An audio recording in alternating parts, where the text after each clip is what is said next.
istrinya baik, anaknya pasti baik. Betul. Tapi kalau suami baik, anak belum tentu baik. Betul. Kita ulang sekali lagi, bisa? Kalau istri baik, anak pasti baik. Tapi kalau suami baik, anak belum tentu baik. Mana contohnya? Nabi Nuh alaihi salam. Nabi Nuh itu baik apa enggak baik? Baik, tapi anaknya anak durhaka, namanya Kan'an, gara-gara istrinya tidak baik. Makanya bapak, kalau istri bapak tidak baik, oh, inilah. Kalau dia tidak baik, belajar kepada ibu-ibu di kota Waringin Barat yang sudah baik, bah. Ajak kursus kemarin. Ini orang baik-baik semua nih. Suaminya tidak baik, namanya Azar, tapi anaknya justru jadi orang baik. Siapa anaknya? Ibrahim. Ibrahim itu bapaknya tidak baik, tapi emaknya perempuan yang baik. Akhirnya apa yang terjadi? Anaknya menjadi anak yang baik. Anak yang baik. Makanya ibu, kalau ada suami ibu yang agak-agak seperti Fir'aun, sabar-sabar. Pulang dari sini, bang, insya Allah aku tetap sabar bersamamu, bang. Sampai kau ditenggelamkan di Laut Merah, bang. Karena kata Ustaz Somad tadi, insya Allah anakku akan menjadi baik. Suami ibu boleh jadi tak baik, boleh jadi dia perampok, boleh jadi pecandu narkoba, boleh jadi dia sakau, tapi ibu masih ada satu harapan. Anak yang ibu kandung, anak yang ibu didik, anak yang ibu berikan akhlakul karimah, dialah yang akan menjadi pelindung penaung. Di tengah malam dia akan berdoa, Rabbighfirli wali walidayya warhamhuma kama rabbayani shaghira. Maka ibu jangan berputus asa. Kadang banyak ibu-ibu ini putus asa, pulang ke rumah suami selingkuh, mabuk, langsung pergi ke kamar mandi, minum teh botol. Minum teh botol, minum super pel, nggak mati. Seminggu setiap ngomong bubuih.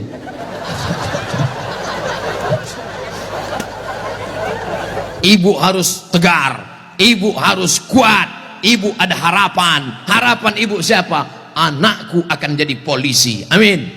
Anakku akan jadi tentara, amin. Ibu sekolahkan saja anak ibu sesuai bakatnya. Perhatikan anak ini bakat. Anak saya suka main layang-layang, berarti jadi pilot helikopter. Anakku suka mandi hujan, angkatan laut.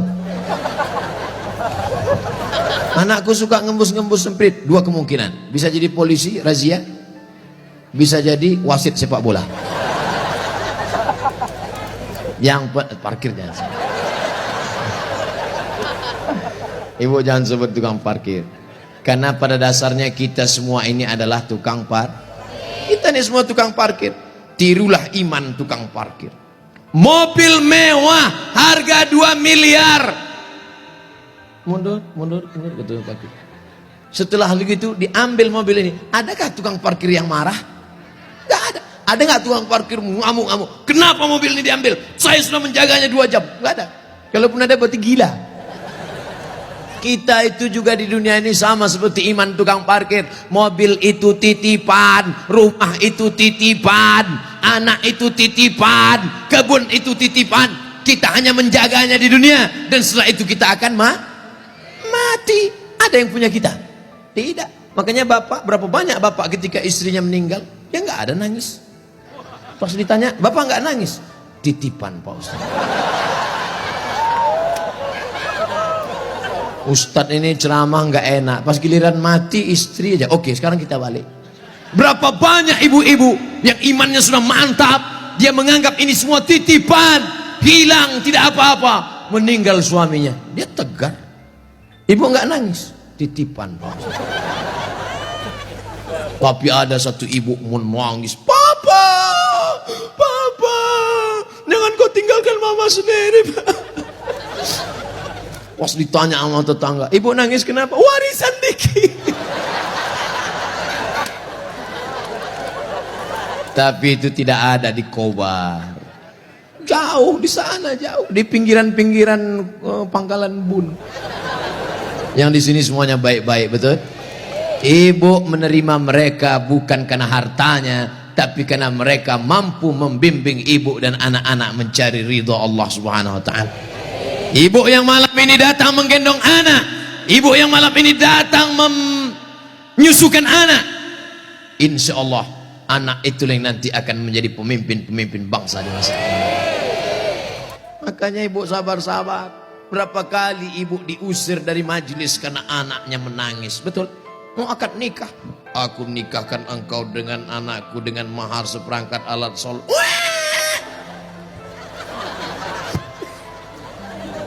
Berapa kali di majelis kematian ibu diusir, betul? Ada orang kaya meninggal, datang anaknya, mantunya, cucunya pakai baju hitam semua. Nama kelompoknya Men in Black. Sudah siap-siap mau menangis bersandiwara. 1, 2, 3. Rupanya anak ibu lebih kuat lagi nangisnya. Akhirnya tuan rumah marah, pergi pulang bawa anak. Berapa banyak ibu yang malu di depan orang banyak karena anaknya ingin naik mobil tetangga yang lebih mewah, lebih mahal. Tapi hari ini kesedihan ibu terbayar karena anak ibu adalah anak-anak yang soleh. Siapa yang lebih berbahagia, ibu apa bapak? Kan ibu bisa ngandung karena mereka kan.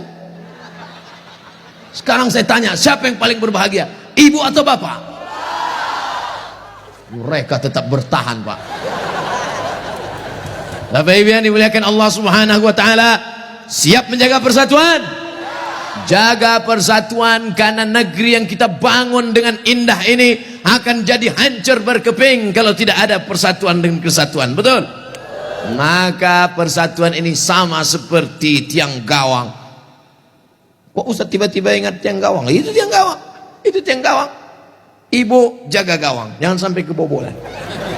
Bapak striker, penyerang. Papa silakan kau pergi sejauh mata memandang, tapi di hari petang kau harus membawa uang. Untuk apa? Untuk anak-anak kita, supaya dia tidak makan riba, makan haram. Striker tidak pernah diejek oleh kiper. Kiper tidak pernah marah-marah. Apa kata kiper? Hei striker, kok enak aja di sana, tolong gantian kau jaga sini. Tidak ada, karena mereka sudah siap bagi-bagi bagi tugas. Ceramah di tanah lapang, Ustaz Somad. Ceramah di stadion, Ustaz Somad. Ceramah di TV, Ustaz Somad. Ceramah di YouTube, Ustaz Somad. Tapi yang ngajar di pesantren, yang ngajar di ma'had, yang ngajar di sekolah, para habaib dan ulama, kami udah bagi-bagi tugas. Makanya Habib ulama nggak pernah ngejek. Apa itu Somad itu? Ceramahnya di lapangan aja. Apa itu Abu Somad itu? Ceramahi ibu-ibu aja. Ustaz gatal. Kan kita udah bagi-bagi tadi. Makanya nonton jangan sepotong-sepotong. Kesana 45 menit, kesini 45 menit, belum, sebentar lagi habis. Masya Allah, tabarakallah, masih lama rupanya. Saudara yang dimuliakan Allah Subhanahu wa taala, di tempat laki-laki Abdul Somad bicara 3, bersama jaga persatuan kesatuan. Yang kedua, ramaikan masjid dengan sholat berjamaah. Yang ketiga, makmurkan masjid dengan belajar agama, fikih, hadis, tafsir. Siap mengamalkan yang 3? Yang perempuan, yang pertama, ibu jangan sedih, ibu jangan depresi, hadapi masa depan. Didik anak-anak menjadi anak-anak yang soleh dan solehah. Ada pondok pesantren di Kobar. Taman SD. Sebelum SD jangan sedih, kasihan. Ingusnya 12. Kalau 11 itu biasa, bengkok. Belum sampai hati. Ustaz Somad dulu pesantren. Saya masuk pesantren taman SMP, kegedean. Yang paling bagus taman SD, masuk pesantren. Siap memasukkan anak ke pesantren taman SD? Janji? Ibu ingat, ibu punya uang banyak, belikan dia gadget, belikan dia motor, belikan dia mobil. Dia kaya, dia banyak uang, dia ganteng, dia cantik, tapi dia sakau, gemetar, sakit, gak ada gunanya. Makanya benteng terakhir menjaga anak-anak kita adalah pondok pesantren. Tapi pesantren ini kadang-kadang nasib bak kerakap tumbuh di batu, hidup segan mati tak mau. Santrinya 1000, WC-nya 10. Ngantrilah santri-santri, wajahnya biru, menahan serangan. Maka ceramah saya di Palembang, Ustadz Abdul Somad, saksikan hari ini sumbangan 52 unit. 52 unit apa Kiai? WC. Mantap, bagus. Itu yang perlu. Maka yang kaya-kaya datang besok pondok pesantren. Nggak ada gunanya pengajian banyak-banyak. Mubazir, innal mubazirina kanu ikhwana syayatin. Orang mubazir saudara setan. Kalau ada orang kaya tidak peduli pesantren, kalau ada orang hebat, pejabat tidak peduli pendidikan agama, mubazir. Setan tidak menggoda dia lagi. Pas setan menggoda, ayo masuk neraka. Kata setan, nggak usah bro, dia saudara kita. Hai bro. Oleh sebab itu maka pertama yang ingin disampaikan Abdul Somad khusus kepada ibu-ibu, jangan pernah bersedih hati. Masa depanmu ada pada anak-anak. Tataplah mereka masa depan, tapi tentu dengan bahasa ibu. Bahasa ibu paling ngerti dengan anak. Jangan pulang dari sini anaknya dikumpul, assalamualaikum. Nggak mesti diceramah. Ibu usap kepalanya, ibu tiup-tiup. Kau akan menjadi pemimpin masa depan nak. Doa ibu luar biasa. Ibu kalau marah sama dia jangan panggil dia setan. Setan. Tuyul. Jangan panggil dia. Calon bupati kota Waringin Barat. Gitu cara manggilnya. Calon anggota DPD. Gitu. Insya Allah dia jadi nanti insya Allah. Amin. Warna ibu mulutnya luar biasa, berbisa bu. Ibu ngomong salah saja diaminkan malaikat. Maka jangan pernah bicara yang tidak baik, bicara yang baik-baik. Sampai ada seorang laki-laki di zaman Bani Israel sebelum Nabi Muhammad SAW, namanya Juraij. Siapa namanya? Juraij. Ada orang Pangkalan Bun namanya Juraij? Belum ada. Nah, ibu yang hamil-hamil nanti kasih nama anak Juraij. Hai Juraij. Kepala sekolah salah tulis George. Ibunya lewat di depan tempat ibadah Juraij. Apa kata ibunya? Ya Juraij. Juraij merasa Tuhan lebih mulia. Aku tidak perlu menyambut panggilan anak. Aku tidak perlu menyambut panggilan ibuku. Dipanggil kedua kali. Ya Juraij. Juraij mengatakan Tuhan lebih mulia. Ngapain aku menyambut ibuku? Panggilan yang ketiga. Ya Juraij. Anaknya tidak menyambut juga. Akhirnya tercetus dari mulut ibunya. Apa kata ibunya? Allahumma la tumithu hatta turihi wujuhal mumisat. Jangan matikan Juraij sebelum matanya melihat wanita tuna susila. Mohon maaf, perempuan tidak baik, PSK, WTS, entah apa lagi namanya. Dikabulkan Allah. Tidak lama setelah itu ternyata ada seorang perempuan pengembala kambing. Hamil bukan kenyang. Hamil, ditangkap, ditanya, hei perempuan, siapa suamimu? Siapa yang menghamilimu? Perempuan itu menjawab, Juraij. Yang menghamili saya adalah Juraij. Kira-kira masuk akal nggak Juraij menghamili perempuan yang nakal ini? Tidak, bukan dia, tapi fitnah. Dipertemukan Juraij dengan perempuan nakal.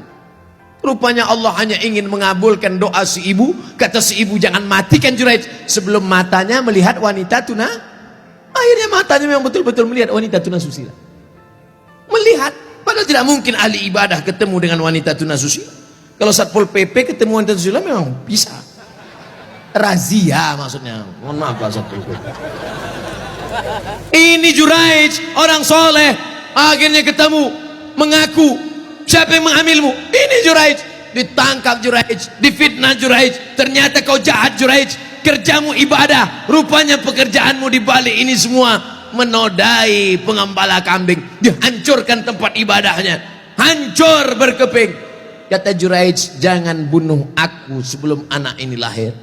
Setelah anak itu lahir, ditusuk Juraij pakai pusar, pakai telunjuknya, tusuk. Juraij bertanya kepada anak yang baru lahir itu, "Who is your father?" Itu bahasa Pangkalan Bun. "Siapa bapakmu?" Anak itu menjawab, "Ra'il ghanam, koboi. Bapak saya adalah pengembala kambing." Akhirnya mereka cium kaki Juraij. Mereka bangunkan tempat ibadah Juraij dari emas. Juraij tersenyum. Ini skenario. Allah hanya ingin menunjukkan betapa makbulnya doa seorang. Kira-kira ibu bisa nggak menceritakan itu ke anak cucu ibu nanti? Nggak usah dihafal, hidupkan aja MP3-nya. Cari nanti Abdul Somad Pangkalan Bun, Abdul Somad Official. Subscribe, like, and share. Anakku, kau jangan melawan ibu nak, karena kalau ku katakan kau jadi katak, kau langsung jadi hantu. Nih ceramah Ustadz Somad tadi malam, dengar baik-baik. Gimana? Iya mah. Nih itu, insya Allah ibu anaknya semua baik-baik ya. Yang lalu-lalu apa boleh buat tai kambing bulat-bulat. Nasi sudah jadi tai ayam. Nasi tidak bisa kita rubah lagi, Bu. Tapi yang akan datang kita perbaiki. Cucu-cucu yang sudah lahir, sudah besar nggak bisa lagi. Tapi ibu punya anak perempuan, kasih tahu sama anak perempuan ibu, kamu kalau hamil banyak-banyak baca sholawat. Kalau hamil kata kiai, kata Habib, banyak-banyak baca surat Yusuf nak. Tapi dia salah sangka. Disangkanya kalau baca surat Yusuf anaknya ganteng macam Nabi Yusuf. Pas lahir hitam pesek pendek. Wah kiai, Habib, kenapa anak saya begini? Kiai sama Habib nggak marah. Mereka nggak pernah marah. Kenapa anak saya begini? Saya sudah baca surat Yusuf. Kenapa anak saya nggak ganteng seperti Nabi Yusuf? Sama suami ente mana? Ini suami saya. Sama kan?